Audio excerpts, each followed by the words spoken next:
அனைத்து தமிழ் பெருங்குடி மக்களுக்கும் பணிவார்ந்த வணக்கம். சாலையில் ஒரு 70 வயசு ஐயா உயிருக்கு போராட நிலையில் சாக்கடை ஓரமாக காமராஜ் சாலையில் படுத்து கிடந்தார். பிறகு நான் அவரை சந்தித்து விசாரித்த பொழுது அவருக்கு வாயும் பேச முடியாது, காதும் கேட்காத மாற்றுத்திறனாளி என்று நான் அறிந்து கொண்டேன். பிறகு அவரை 108 ஆம்புலன்ஸ் மூலயமாக காரைக்கால் அரசு தலைமை மருத்துவமனையில் சிகிச்சைக்கு நாங்கள் சேர்த்திருந்தோம். அவர் சிகிச்சையில் இருந்தபொழுதுதான் தெரிந்தது அவருக்கு முதுகு எலும்பு முறிவு ஏற்பட்டிருந்தது. காலில் தொடையில் ஒரு எலும்பு முறிவு ஏற்பட்டிருந்தது. கருணை படுத்த மருத்துவர்களிடம் நான் அணுகி இந்த யாரும் இல்லாத இந்த ஆதரவற்ற ஐயாவுக்கு நீங்கள் சிகிச்சை செய்யுமாறு நான் கேட்டுக்கொண்டேன். நாங்கள் துணைக்கு இருக்கிறோம் என்று நாங்கள் சொன்னோம்.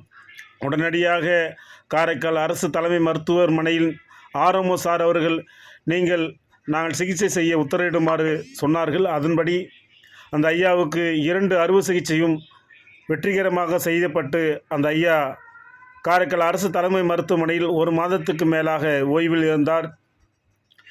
சாகு நிலையில் கிடந்த இந்த ஐயாவை நம்ம மீட்டு சிகிச்சைக்கு சேர்த்து தற்போது எழுந்து நடக்கிற அளவுக்கு நாம் உருவாக்கியிருக்கிறோம். இந்த அரும்பாடுபட்ட காரைக்கால் அரசு தலைமை மருத்துவமனை அனைத்து மருத்துவர்களுக்கும், அனைத்து காரைக்கால் அரசு தலைமை மருத்துவமனை செவிலியர்களுக்கும்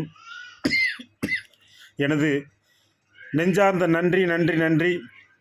சாவ கடந்த இந்த ஐயாவை நமது அறக்கட்டளையின் சார்பாக மீட்டு அவருக்கு புதிய வாழ்வை நாம் அளித்திருக்கிறோம். படுத்த படுக்கையாக கடந்த இந்த ஐயாவை இன்று தன்னால் எழுந்து நிற்கிற அளவுக்கு எங்களால் முடிந்த உதவியை நாங்கள் செய்திருக்கிறோம்.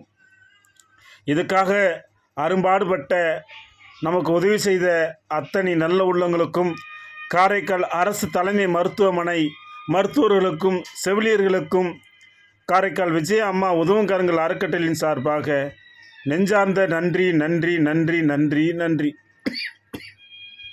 இவன் காரைக்கால் விஜய அம்மா உதவுங்கரங்கள் அறக்கட்டளை, எம் மோகன், காரைக்கால். நாங்கள் தொடர்ந்து இந்த மாதிரி மக்கள் சேவை செய்து வருகிறோம்.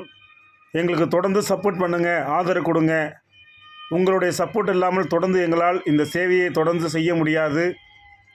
இந்த ஐயா என்ன ஊர் தெரியாது, எங்கிருந்து வந்தார் என்று தெரியாது, இவருக்கு குடும்பத்தார் இருக்கிறார்களா இல்லையா என்று எங்களுக்கு தெரியாது. ஆனாலும் நமது அறக்கட்டளையின் சார்பாக அவருக்கு நாங்கள் சிகிச்சை செய்து தற்போது அவரை குணமாக்கியிருக்கிறோம். நன்றி.